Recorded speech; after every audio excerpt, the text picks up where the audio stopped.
disgrasya sa Nasugbu, Batangas. 4 ang patay sa karambola ng 5 sasakyan sa bahagi ng National Road. Sa hiwalay na aksidente naman, patay ang driver at 2 pahinante ng mahulog ang kanilang sinasakyan truck sa bangin. At live mula sa Nasugbu, Batangas, saksi si Haji Riata. Haji. Yes, Vicky Van, sa loob lamang ng humigit kumulang 12 oras ay 2 magkahiwalay na aksidente ang nangyari nga sa magkahiwalay na lugar dito nga sa Nasugbu, Batangas. At nadatnan pa nga ng news team kanina ang the retrieval operation sa 2 sakay ng isang container van.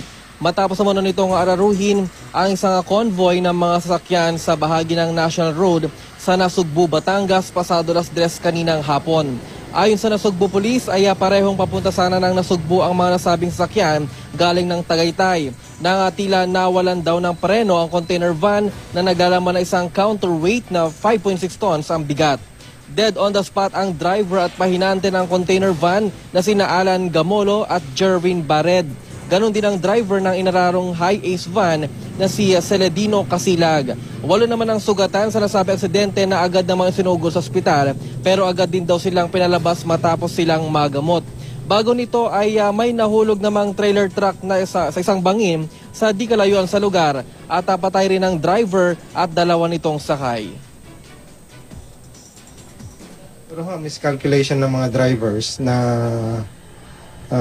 hindi nila alam na ganun pala katarik yung area na yun.